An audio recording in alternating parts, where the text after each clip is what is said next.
वंदे मातरम, बहुत स्वागत है आप सभी का। मैं हूं आपके साथ दीपिका सिंघल। दोपहर के 1:30 बज चुके हैं और वक्त हो गया है सत्ता का टेम्परेचर का। पंजाब में आपको मिला बहुमत, मालवा क्षेत्र का दिया ज्यादा जोर, लेकिन कैंपेन लाया रंग।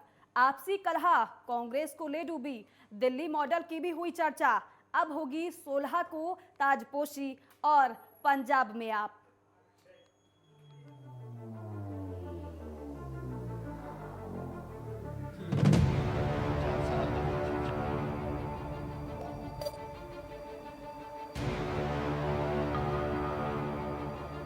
आम आदमी पार्टी और पंजाब विधानसभा चुनाव में आम आदमी पार्टी ने स्पष्ट बहुमत हासिल कर लिया है। प्रदेश की कुल मिलाकर 117 सीटों में से आम आदमी पार्टी ने 92 सीटों के साथ ऐतिहासिक जीत दर्ज की है, तो वहीं कांग्रेस 18 और बीजेपी 2 सीटों पर जीती है। आम आदमी पार्टी ने अपने कैंपेन में शुरू से ही बदलाव को लेकर ज्यादा जोर दिया और आपने कहा कि पिछले 20 साल से जनता ने अकाली दल, बीजेपी और कांग्रेस का शासन देखा है और इसीलिए एक बार नई पार्टी को वोट देकर देखा जाए। साथ ही साथ उन्होंने पंजाब में दिल्ली मॉडल का भी जिक्र किया। तो वहीं इसके साथ ही मालवा क्षेत्र में आम आदमी पार्टी ने ज्यादा ध्यान दिया।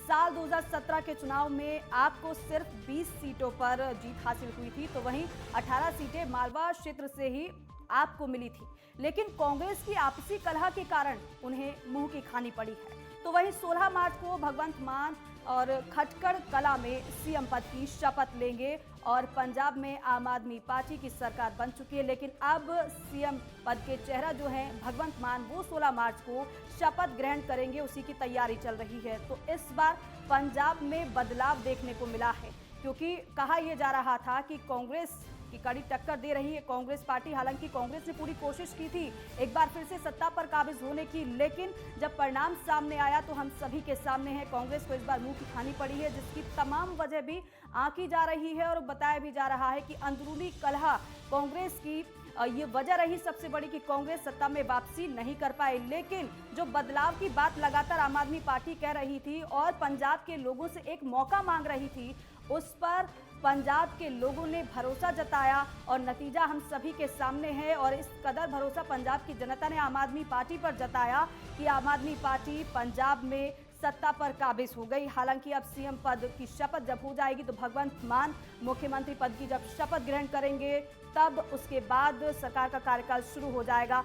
और साथ ही साथ ये भी आपको बताएं, अगर कांग्रेस के प्रदर्शन की बात करें, इस बार 18 सीटें कांग्रेस को मिली है। आपको याद होगा कि 2017 में 20 सीटें आम आदमी पार्टी को मिली थी। तब से लेकर अब तक आम आदमी पार्टी की तरफ से जब कैंपेन किया जा रहा था तो तमाम वादे किए गए थे आम आदमी पार्टी की तरफ से।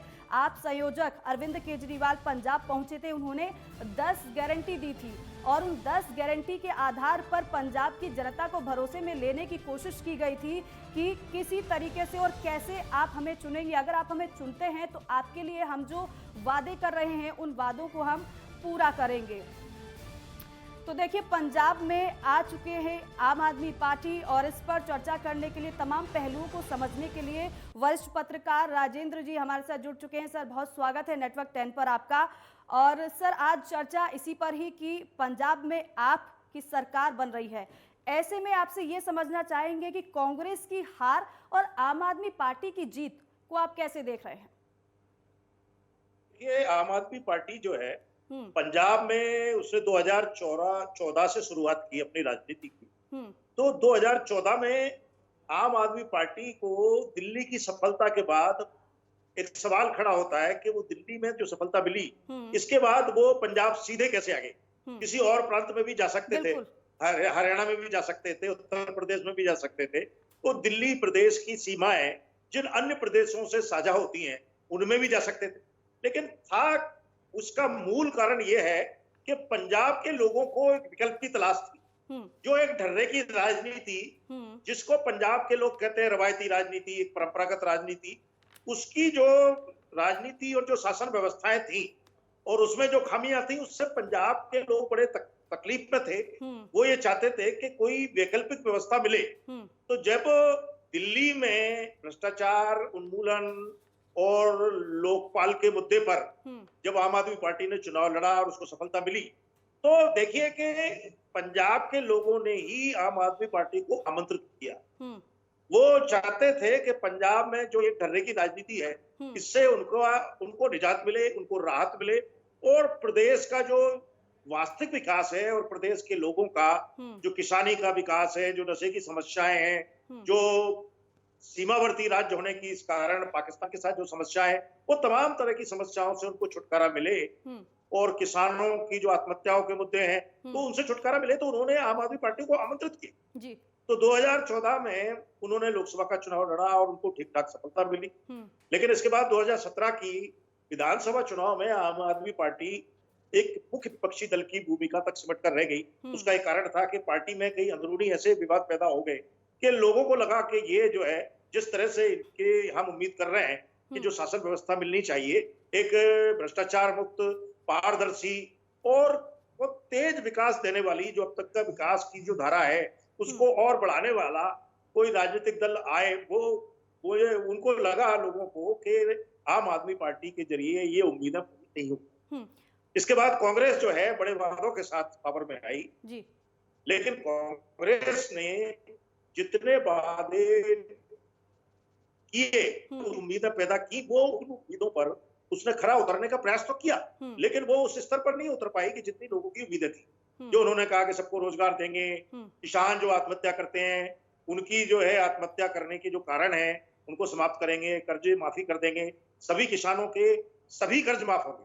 अब जब वो पावर में आए तो उन्होंने फिर उसमें एक लिमिट तय कर दी कि ये जो 5 एकड़ तक के किसान के 1 लाख रुपए तक के कर्ज माफ किए जाएंगे, उस तरह। तो वो तमाम जो है नाराजगी किसान कांग्रेस सरकार के प्रति बढ़ती चली गई और एक एंटी इनकम्बेंसी बन गई। ऐसी स्थिति में जो आम आदमी पार्टी 2017 में चांस गंवाने के बाद वो मुख्य विपक्ष की भूमिका में बैठी हुई थी और लगातार कांग्रेस सरकार की खामियों को उठा रही थी, तो उसने फिर अपने आप को मजबूती के साथ पेश करना शुरू किया। और इधर जो है मतदाताओं ने भी ये फैसला किया कि क्यों ना इस पार्टी को एक मौका दिया जाए कि अगर कांग्रेस की तरफ से निराशा हाथ लगी है। तो इस चुनाव में लोग एक मन बनाकर बैठे हुए थे बड़े व्यापक रूप से कि आम आदमी पार्टी को एक चांस देना है। कांग्रेस ने अपने आप को सुधारने का बहुत प्रयास किया एंड टाइम पर। वो एक नया एजेंडा लेकर आए, नया घोषणा पत्र लेकर आए और उन्होंने तमाम तरह के बड़े वादे भी किए कि फिर फ्री बिजली, पानी और ये तमाम समस्याएं तो उनका इससे मुक्ति दिलाएंगे, किसानों को भी मुक्ति दिलाएंगे। लेकिन लोगों ने फिर इसके बाद जब आम आदमी पार्टी को चुनने का मन बना लिया तो फिर फैसला जो है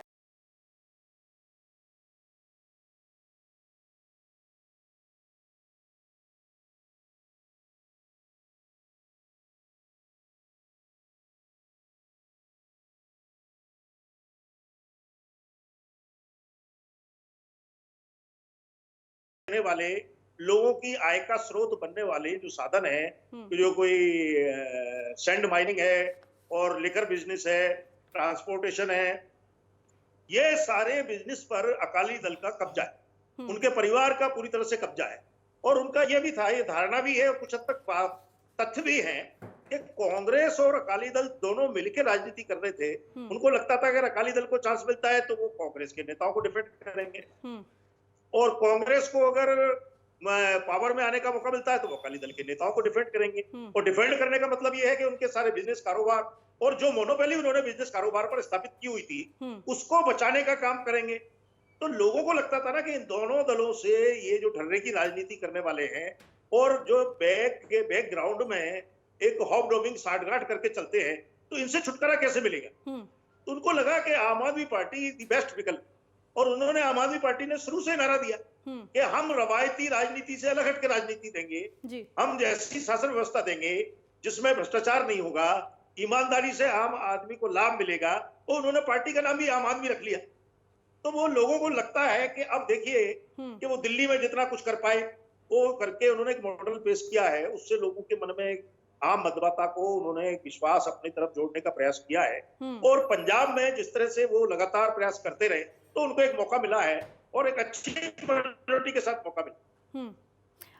राजेंद्र जी, एक बात और, क्योंकि देखिए आम आदमी पार्टी की तरफ से वादे तो तमाम किए गए, लेकिन अरविंद केजरीवाल के अगर प्रचार के दौरान की अगर याद दिलाऊं मैं आपको, तो 10 गारंटी लेकर वो आए थे और उन्होंने कहा था कि इन गारंटियों के आधार पर हम आपसे कह रहे हैं कि आप हमें चुनिए और हम आप या पंजाब में विकास दिल्ली के तर्ज पर ही करेंगे, जिसमें बात की जाए 24 घंटे बिजली की आपूर्ति की बात हो, या फिर 24 घंटे पीने के पानी की बात हो, या फिर 5 साल पंजाब में कोई नया टैक्स नहीं लगाएंगे और कोई टैक्स नहीं बढ़ाएंगे, ये भी बात कही उन्होंने। पंजाब में जगह जगह CCTV लगाए जाएंगे, इसके साथ ही बाजारों को विकसित किया जाएगा और पंजाब को साफ सुथरा करेंगे। ऐसे तमाम गारंटी लेकर आए थे अरविंद केजरीवाल। अब क्या लग रहा है आपको, क्या ये वादों पर खरा उतर पाएगी आम आदमी पार्टी? कितनी बड़ी चुनौती आपको इसमें दिख रही है? देखिए, ऐसा है कि ये वादे करना इतना आसान है। जब ये लगता है ना कि अगर हम इतने बड़े वादे करके सत्ता हासिल कर सकते हैं, तो फिर लोग ये नहीं देखते कि इसके पीछे हमें कैसे प्रयास करने पड़ेंगे, कितनी मेहनत करनी होगी और कितनी सफलता किस हद तक मिल पाएगी, उसको भुला दिया जाता है। उन्होंने जब उनसे पूछा गया, जब इतने लंबे चौड़े वादे उन्होंने किए कि आम आदमी को हम इस लेवल के फायदे देंगे, उनसे पूछा गया कि क्या खजाना इस लेवल का है पंजाब का कि सारे वादे पूरे कर सकेंगे, आप कैसे करेंगे? तो उन्होंने ये कहा कि ये जो 2-3 लाख करोड़ रुपए सालाना पंजाब की जो रेवेन्यू है वो माफिया की जेब में चली जाती है, वो मैं रोक दूंगा। अब ये एक बहुत बड़ी चुनौती है। माफिया से निपटना इतनी बड़ी चुनौती है कि वो कहना आसान है, करके दिखाना बड़ा मुश्किल काम है। अब ये तो केजरीवाल जी हैं कि उनकी काबिलियत को अब ये 5 साल पूरे करने में, ये जो 5 साल का उनको मौका मिला है, उसमें उनकी काबिलियत की परख हो जाएगी, वो किस तरह से ये माफियाज को रोक पाएंगे। क्योंकि कैप्टन अमरिंदर सिंह ने तो सवाल उठा दिया। कैप्टन अमरिंदर सिंह ने भी तमाम वादे किए थे। उन्होंने कहा जी मैं इलीगल सैंड माइनिंग नहीं होने दूंगा। अब जब उनकी सरकार बनी और इलीगल सैंड माइनिंग की एक शिकायतें जब मिलनी शुरू हुई, तो उन्होंने एक हवाई सर्वे किया और हवाई सर्वे करने के बाद लोग एक्सपेक्ट कर रहे थे कि वो कोई कार्रवाई करने जा रहे हैं, लेकिन उन्होंने कोई कार्रवाई नहीं की और लोग आश्चर्य में थे। और आमतौर पर यह माना जा रहा था कि कैप्टन अमरिंदर सिंह ने भी पावर में आने के बाद ये जो इलीगल माइनिंग करने वाले हैं उनसे कोई समझौता करना, लेकिन उन्होंने इसका जो राज है, जो उनके शब्दों में है, अब मैं नहीं कह सकता कि इसमें कितनी सच्चाई है। उन्होंने कहा जी मैं तो जब मेरे को पता चला कि कांग्रेस के विधायकी इलीगल माइनिंग में लिप्त हैं, तो मैंने सोनिया जी के सामने रखा मुद्दा कि क्या मैं कार्रवाई कर सकता हूं, तो सोनिया जी ने कोई जवाब नहीं दिया। और जवाब नहीं दिया जब उनको लगा कि मौन सहमति उन्होंने कि कोई किसी तरह की सहमति देने का मौका ही नहीं दिया है, तो वो भी उन्होंने अपने आप को जो है जैसा चल रहा था उस स्थिति को स्वीकार करने का फैसला कर लिया। यानी तो कि सवाल ये सवाल ये है कि कांग्रेस की सरकार वो ये कहती है कि वो तो लीडरशिप के लेवल पर ही हमें फेल कर दिया गया है। तो अब आज केजरीवाल जी तो खैर खुद ही है सर्वे सर्वा पार्टी के, लेकिन सवाल ये है कि इतनी बड़ी नेटवर्किंग और इतने मास लेवल पर अगर लोग जो है इस लीगल माइनिंग और माफिया बिजनेस में जुड़े हुए हैं, तो उससे किस तरह से लड़ पाएंगे? क्या वो डेवलपमेंट पे ध्यान देंगे या पहले माफिया को कंट्रोल करेंगे? बिल्कुल बिल्कुल आम आदमी पार्टी अपने वादों पर कितना खरा उतर पाती है ये तो देखना होगा। लेकिन फिलहाल राजेंद्र जी वक्त छोटे से ब्रेक का हो गया है। ब्रेक के बाद लौटेंगे तो चर्चा आपके साथ कंटिन्यू करेंगे, लेकिन फिलहाल वक्त एक छोटे से ब्रेक का।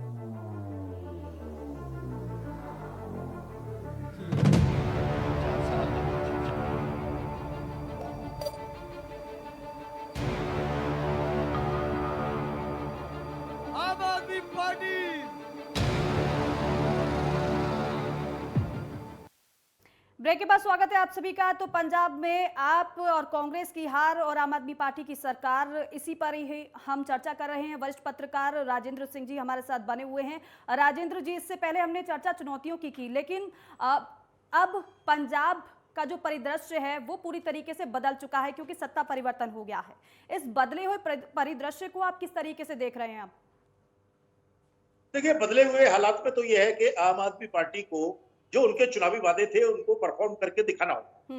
ये देखिए, मेरी बात सुनिए कि उन्होंने अभी भगवंत मान आगे वो डेजिग्नेटेड मुख्यमंत्री है, शपथ लेने जा रहे हैं। शपथ ले लेंगे 16 मार्च को, खटखट कला में लेंगे। वो कुछ अलग तरह की परंपराएं पेश कर रहे हैं, वो अपनी जगह है, उनका अपना सम्मान है। वो शहीद भगत सिंह के गांव में जा रहे हैं, वहां शपथ लेंगे, ये ठीक है। वो कह रहे हैं कि मेरी तस्वीर नहीं लगाई जाएगी, वो ठीक है, वो सादगी आप दिखा रहे हैं, वो अच्छा है। लेकिन सवाल ये है कि आप तस्वीर ना लगाएं, कोई दिक्कत नहीं, लगा भी ले तो लोगों को कोई फर्क नहीं पड़ता, वो एक परंपरा है। लोग चाहते हैं कि आप जो है, जो आपने वादे किए हैं और जिनको देखकर लोगों ने आपको मतदान किया है और आपको एक बम्पर मेजोरिटी दी है, तो आप उन वादों पर खरा उतरकर दिखाइए। अब ये इनको वादे पूरे करना एक तलवार की धार पर चलने की तरह है। जो आपके पास मॉडल है, दिल्ली तो एक शहर है, इनका शहर जो है दिल्ली शहर ही इनका कार्यक्षेत्र था, उसमें भी चुने हुए मुद्दे थे, चुने हुए विषय थे। जैसे मान लो जी, गृह मंत्रालय तो सेंट्रल गवर्नमेंट के पास ही, कुछ और कई महकमे हैं जो सेंट्रल गवर्नमेंट के पास है, वहां एलजी का रोल ज्यादा चलता है। आपने जो कुछ किया करके दिखा दिया, जो कुछ आपको करने की गुंजाइश थी आपने कर दिया। पंजाब एक बड़ा प्रदेश है, वहां जो है कल्चरल माहौल भी है, तमाम मुद्दे हैं। कांग्रेस जो है और अकाली दल खास तौर से कल्चरल मुद्दों पर भी फेल हो गए। जो गुरु ग्रंथ साहब की बेअदबी का मसला था, जो सिखों पर फायरिंग का मसला था, उसमें लोग जो उम्मीद करते थे, नशे का जो इशू है, इशू में उसमें ड्रग तस्करी में बड़े बड़े नेताओं के जो है शक की सुई उनकी तरफ जारी थी, लोग चाहते थे इन पर भी कार्रवाई हो। तो क्या वो इतनी ईमानदारी से काम कर पाएंगे, ये एक देखने की बात है। और बात यह है कि आप जो है किसान को कर्ज मुक्त करो, किसानी का जो बड़ा संकट चल रहा है उसको मुक्त कीजिए, किसान की आय इस तरह से हो, उसको जो है अपनी फसल का दाम इस तरह से मिले कि वो कर्ज के बोझ से, कर्ज के फंदे से मुक्ति रहे। तो ये सब इतना शिक्षा, हेल्थ, स्वास्थ्य और तमाम इंफ्रास्ट्रक्चर है, ट्रेड है और एक्सपोर्ट है, ये तमाम फ्रंट पर अभी युवाओं की बेरोजगारी एक बहुत बड़ा मुद्दा है। पंजाब के युवा विदेश की तरफ भागते हैं और विदेश में उनको जगह नहीं मिलती, कहीं वो ठगी के शिकार होते हैं, कहीं पता चला कि उनके किसी देश की बॉर्डर पर छोड़ दिया जाता है, बॉर्डर से वो इलीगल उनकी एंट्री होती है, वो गिरफ्तार होते हैं, तमाम तरह की कार्रवाइयां होती हैं। तो ये सब संकट है, बहुत कई दिशाओं में काम करना पड़ेगा। कई तरह की चुनौतियां जो दिल्ली में नहीं थी वो पंजाब में है, उस सबको करके दिखाना, उस लेवल पर डिलीवरी देना, अपने जो है चुनावी वादे हैं उनकी कसौटी पर खरा उतर के दिखाने की बहुत बड़ी कसौटी है। ये तलवार की धार पर चलने की तरह, इतना आसान नहीं है। बिल्कुल, काफी आसान नहीं होगा। यहाँ चुनौतियां तमाम है कि जनता भी परखेगी कि जो वादे आपने किए हैं कि वो आप किस तरीके से पूरा करके दिखाते हैं। लेकिन इसके अलावा राजेंद्र जी, हमने देखा कि इस बार परिवर्तन की बयार तो उठी और कुछ इस कदर परिवर्तन की बयार हमने इस तरीके से देखी कि बड़े बड़े दिग्गज चुनाव हार गए। फिर चाहे अगर चरणजीत सिंह चन्नी की बात कर लें, 2 जगह से चुनाव लड़े और हार गए। अगर कैप्टन की बात कर लें, कैप्टन अमरिंदर सिंह, वो भी हार गए, बल्कि उनके लिए तो सुरक्षित सीट कही जाती थी, पटियाला सीट। और उसके अलावा अगर प्रकाश सिंह बादल की बात करें, सुखबीर सिंह बादल की बात करें, तो सारे दिग्गज इस बार चुनाव हार गए। लेकिन आश्चर्य की बात यह है कि जिन्होंने उनको हराया वो किसी का तो राजनीतिक कोई करियर ही नहीं था, सब साधारण तरीके से कैंडिडेट उतारे गए थे आम आदमी पार्टी की तरफ से। तो कैसे इसको देख रहे हैं आप कि बड़े बड़े दिग्गज चुनाव हार गए और दूसरी तरफ उन लोगों ने हराया जिनका कोई पॉलिटिकल करियर ही नहीं था? देखिए, इसमें क्या है कि पार्टी की हार हुई और पार्टी की जीत। ये इसमें ये नहीं देखा गया कि जो आम आदमी पार्टी में जो कैंडिडेट खड़ा किया है वो कौन है। लोगों ने देखा कि ये आम आदमी पार्टी है जो भ्रष्टाचार मुक्त शासन लाना चाहती है। और इसमें मैं आपको बता रहा हूं कि इसमें आम आदमी पार्टी से ज्यादा एक नॉन पॉलिटिकल मंच पंजाब का वो काम कर रहा था जी, जिसमें तमाम एनआरआई थे, तमाम जो है जागरूक नागरिक थे जो स्थापित नेताओं को हराना चाहते थे। आप ये देखिए कि केजरीवाल ने कहा कि चरणजीत चन्नी जो मुख्यमंत्री पद के प्रत्याशी थे कांग्रेस के और मुख्यमंत्री थे इनकम्बेंट, वो दोनों सीटों से हार रहे। इतना कॉन्फिडेंट तो तब होता है जब सारा कुछ प्लान वे में अंडरग्राउंड चल रहा हो। यानी कि आपके हिसाब से जनता पहले ही मन बना चुकी थी, फिर चाहे कोई जनता पहले मन बना चुकी थी या फिर कोई साधारण व्यक्ति खड़ा हुआ हो, जनता ने परिवर्तन सोच रखा था और इससे परिवर्तन हुआ भी है। मेरी बात सुनिए, मैं आप में इसमें उदाहरण देना चाहता हूं जी कि जब इंदिरा जी ने इमरजेंसी लागू करने के बाद जब 77 में चुनाव कराया तो जनता पार्टी का गठन हुआ और जनता पार्टी ने उस समय इतने साधारण लोगों को टिकट दिया कि कोई टीचर था, वो टीचर्स की अपनी सर्विस छोड़ के वहां जनता पार्टी के टिकट पर चुनाव लड़ने चला गया और जीत गया। सवाल यह था कि कांग्रेस की तरफ से इतनी जबरदस्त पीड़ा हो चुकी थी और इमरजेंसी का भय और इमरजेंसी के बंधन, लोग चाहते थे कि इस कांग्रेस को सबक सिखाना है। तो ये पंजाब में एक माहौल बन चुका था कि अकाली दल और कांग्रेस जो एक ढर्रे की राजनीति करते हैं और साठगांठ की राजनीति करते हैं, उसको उससे छुटकारा पाना है तो आम आदमी पार्टी को वोट देना है। उनको इससे मतलब नहीं था कि कोई मोबाइल रिपेयरिंग करने वाला था, या कोई बहुत अति साधारण है, उनको मतलब नहीं था। उनको झाड़ू चुनाव चिन्ह से मतलब था। इस कारण इस तरह का जो है साधारण जो लोग हैं उनको टिकट मिला और वो चुनाव जीते। बिल्कुल। अब आखिरी 2 सवाल हैं राजेंद्र जी। पहला ये कि जो नॉन पॉलिटिकल पर्सन है जिनको उतारा गया और जीत भी गए, उनकी भूमिका को आप किस तरीके से देख रहे हैं? दूसरा ये कि बतौर सीएम भगवंत मान, जो कि 16 मार्च को शपथ ग्रहण भी कर लेंगे, उनके लिए कितनी बड़ी चुनौती आगे आप देख रहे हैं? देखिए, उनके लिए बड़ी चुनौती ये है कि वो सांसद रहे। सांसद की एक भूमिका है कि अपने कार्य क्षेत्र की जो है, अपने चुनाव क्षेत्र की मुद्दे जो है संसद में, लोकसभा में उठाना, और लोकसभा के लेवल के मुद्दे बहुत कम होते हैं। स्थानीय समस्याओं से एक अलग तरह का वास्ता होता है। अब पूरे प्रदेश से आपको की जो समस्या है उनसे आपका वास्ता जुड़ने जा रहा है, तो आपके पास अभी अनुभव, पहले तो आपको अनुभव हासिल करना होगा कि आखिर में प्रदेश की कैबिनेट को किस तरह से संचालित करना है जी। और उसमें जो आपके पास नए जो बिल्कुल ग्रीन हॉर्न है, एक तरह के बिल्कुल प्रशिक्षु स्तर के जो नेता हैं, जो प्रतिनिधि आपको साथ चुनकर आए हैं, उनको भी प्रशिक्षण देने की जरूरत होगी कि वो किस तरह से लोगों से इंटरेक्ट करें, किस तरह से बातचीत करें, किस तरह से मुद्दों को लेकर आए, और उनमें जो मंत्रिमंडल का गठन होगा उनमें किसको कौन से मंत्री पद की जिम्मेदारी दी जाए, ये सब देखने की बात होगी। क्योंकि इनका तो पूरा ही जो है ना नया का नया है टोटली। जिनको राजनीतिक क्षेत्र के अनुभव भी कम है और प्रशासनिक क्षेत्र के अनुभव भी कम है। बिल्कुल। तो अपनी टीम को टीम को तैयार करने की ही बहुत बड़ी चुनौती है अभी तो। और इसके साथ साथ उनको पॉलिटिकल प्रशिक्षण सेशन भी इनको आयोजित करना चाहिए। बिल्कुल। तो आम आदमी पार्टी की सरकार पंजाब में है और ऐसे में जैसे कि राजेंद्र जी भी बता रहे हैं कि चुनौतियां तमाम हैं, उन चुनौतियों पर खरा उतरना पड़ेगा आम आदमी पार्टी को, क्योंकि जनता ने मैंडेट तो दे दिया है, लेकिन अब काम करके दिखाना होगा। राजेंद्र जी, बहुत बहुत शुक्रिया अपना कीमती समय हमें देने के लिए, चर्चा करने के लिए बहुत बहुत शुक्रिया आपका। तो पंजाब में आप आ चुकी है, 16 मार्च को भगवंत मान सीएम पद की शपथ ले लेंगे और उसके बाद फिर कैबिनेट का गठन होगा और देखना यह भी दिलचस्प होगा कि कौन कौन कैबिनेट में शामिल होता है। लेकिन फिलहाल मुद्दे तमाम है जिन मुद्दों पर खरा उतरना होगा आम आदमी पार्टी को, क्योंकि जनता के फैसले के बाद अब बारी सरकार के काम करने की होगी। इसी के साथ ही फिलहाल के लिए इस हमारी खास पेशकश में बस इतना ही। आप बने रहिए नेटवर्क 10 के साथ। जय हिंद।